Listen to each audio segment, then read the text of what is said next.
안녕하세요.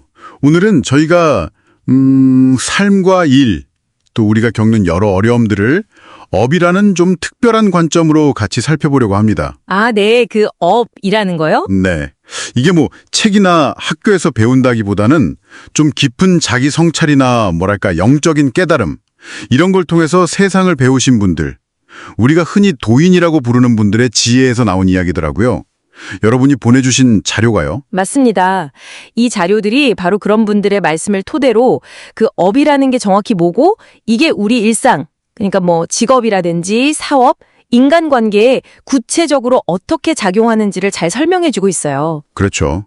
단순한 운명론 같은 게 아니라 뭔가 삶이 돌아가는 방식에 대한 되게 흥미로운 시각인 것 같아요. 네, 맞아요. 그래서 이번에 저희가 이걸 좀 깊이 파헤쳐 보면서 업이라는 렌즈로 세상을 보면 어떤 새로운 점이 보일지, 또 그 인과응보의 법칙이라는 게 실제 우리 삶에 어떻게 녹아 있는지 같이 한번 발견해 보면 좋겠습니다. 좋습니다. 바로 들어가 볼까요? 네.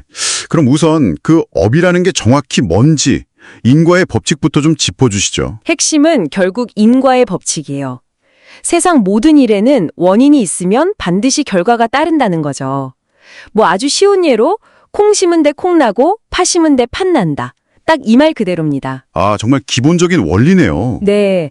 근데 이걸 우리 삶에 적용해 보면 우리가 살면서 겪는 좋은 일, 뭐 행운이라고 부르는 것들이나 반대로 안 좋은 일, 불행 같은 것들이 그냥 우연히 찾아오는 게 아니라는 거예요. 우연이 아니다. 그럼 뭐죠? 전부 다 과거에 자기 자신이 뿌려놓은 씨앗, 즉 생각이나 말, 행동의 결과물이라는 거죠.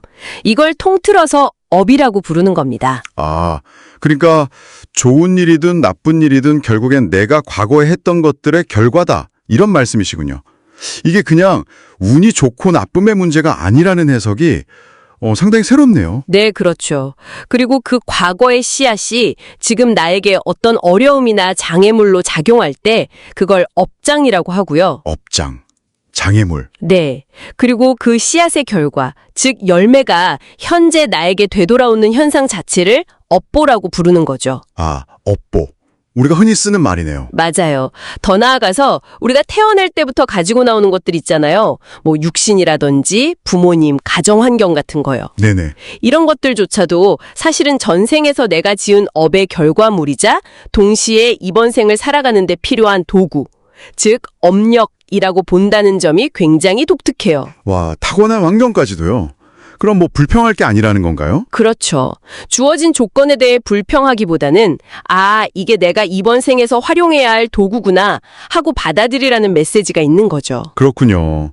그럼 인생의 목적이라는 게 단순히 그냥 살아서 숨 쉬는 것 이상이 되겠네요. 이 관점에서 보면 자료에서는 어떤 방향을 이야기하나요? 크게 두 가지 흐름이 있는 것 같아요. 하나는 영적인 진화예요. 영적 진화요? 네. 그러니까 살아가면서 모르는 것을 하나라도 더 알아가고 깨달음을 얻어서 내 영혼이 성장하는 과정이라는 거죠. 성장이군요. 또 다른 관점은 업장 소멸이에요. 말 그대로 과거에 내가 알게 모르게 진 빚들을 이번 생에서 청산해 나가는 과정이라는 겁니다. 빚을 갚는다? 네. 심지어 부모와 자식 간의 관계조차도 서로에게 갚아야 할 빚이 있는 그런 업연으로 보기도 해요. 와, 부모 자식 간에도 빚이라니 이게 참 받아들이기 좀 어려울 수도 있겠다는 생각도 드네요. 그럴 수 있죠. 특히 사회적으로 봤을 때 부나 명예를 많이 가진 사람들을 보면 보통은 아, 저 사람은 복을 타고났네 이렇게 생각하기 쉬운데 그쵸? 이 자료들을 보면 오히려 그게 갚아야 할 빚이 많은 상태일 수 있다고 하잖아요. 곳간에서 익은 감 빼먹듯이 과거에 자기가 만들어 놓은 걸 찾아먹는 것이라는 그 비유가 되게 날카롭더라고요. 네, 맞아요. 이게 우주에는 어떤 뭐랄까 에너지 총량 보존의 법칙 같은 게 작용한다는 시각이에요. 내가 무언가를 받았다면, 특히 사회로부터 많은 인기나 부 같은 걸 얻었다면 그만큼 다시 사회나 사람들에게 좋은 영향력으로 돌려줘야 균형이 맞는다는 거죠. 아, 받은 만큼 돌려줘야 한다? 네. 그렇지 않으면 결국 끝이 좋지 않거나 어려움을 겪게 될 수 있다는 좀 경고성 메시지도 담겨 있는 것 같아요. 그렇군요. 그럼 이 업의 원리를 우리 일상, 특히 일이나 관계 속에서는 좀 어떻게 이해하고 적용해 볼 수 있을까요? 당장 직업이라는 단어의 의미부터 좀 다르게 보던데요? 맞습니다. 직업을 단순히 먹고 살기 위한 생계수단으로만 보는 게 아니라 자신의 업을 풀어내는 일로 해석하더라고요. 업을 풀어내는 일이요? 네, 내가 가진 재능이나 기술 같은 건 그걸 통해서 사람들과 좋은 인연을 맺고 서로 도움을 주고받으면서 과거의 어떤 빚들을 청산하라고 주어진 도구라는 설명이죠. 와, 재능이 빚 갚는 도구라니 이것도 참 신선한데요? 그럼 기업에 대한 해석도 비슷하게 연결되나요? 그것도 인상 깊었어요. 그렇죠. 큰 기업을 이루는 사람들의 꿈은 단순히 돈을 많이 벌겠다는 차원을 넘어서는 경우가 많다는 거예요. 인류가 오랫동안 쌓아온 지식이나 기술 같은 거대한 빚 위에서 자신들이 성장했으니까 그 혜택을 다시 인류 전체에게 돌려주겠다. 즉, 빚을 갚겠다는 마음에서 출발한다는 관점이죠. 인류에게 빚을 갚는다. 스케일이 크네요. 네. 가게나 사업장을 의미하는 업장이라는 단어 자체에도 이미 내 업을 풀어내는 장소라는 의미가 담겨 있다고 강조해요. 아, 업장이라는 말에도요? 네. 그래서 사람을 대하는 마음, 그러니까 빚을 갚는다는 마음 없이 그냥 눈앞의 이익만 좇으면 그 사업이 오래가기 어렵다는 거죠. 옛날 상인들이 손님 형편 봐가면서 덤을 얹어주던 그런 문화랑 요즘에 너무 계산적인 관계를 대비시키기도 하고요. 결국에는 사람과의 관계를 어떻게 맺느냐가 핵심인 것 같네요. 그 자료에서도 삼생의 어변이라는 말까지 쓰면서 인연의 소중함을 엄청 강조하잖아요. 맞아요. 그래서 사람을 만날 때 단순히 돈, 거래 대상으로만 보는 건 아주 잘못된 태도라고 경고하는 거죠. 그 자료에 나온 예시 중에 벤치 판매원 윤미 이사님 사례가 있었잖아요. 차 설명만 막 늘어놓는 게 아니라 고객이라는 사람 자체에 관심을 갖고 진심으로 관계를 맺으려고 하니까 오히려 그게 신뢰로 이어져서 큰 성과를 냈다는 이야기. 이게 딱 좋은 예시가 될 것 같아요. 아, 그랬죠. 관계 맺기. 네, 손님을 대할 때도 물건 설명에만 급급할 게 아니라 그 사람을 좀 관찰해서 지금 뭐가 필요한지를 채워주는 게 중요하다는 조언도 있었고요.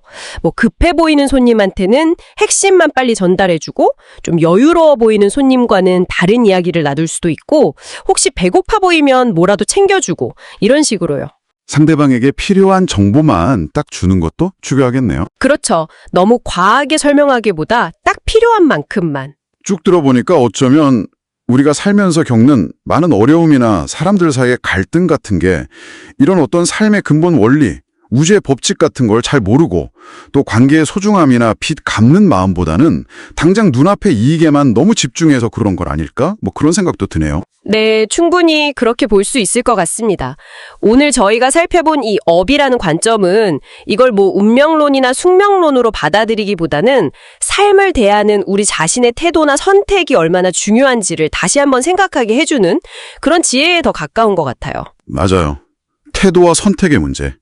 자, 그럼 마지막으로 저희가 여러분께 이런 질문을 하나 던지면서 오늘 이야기를 마무리할까 합니다. 네. 만약 여러분이 매일 마주하는 사람들, 여러분의 직업, 심지어는 지금 겪고 있는 어떤 어려움까지도 이 업이라는 관점에서 그걸 이해하고 또 풀어가는 하나의 기회로 바라본다면 여러분의 경험과 세상을 보는 눈은 어떻게 달라질 수 있을까요? 아주 흥미로운 질문이네요. 네, 이 질문을 각자 마음속에 한번 품어보시면 좋겠습니다.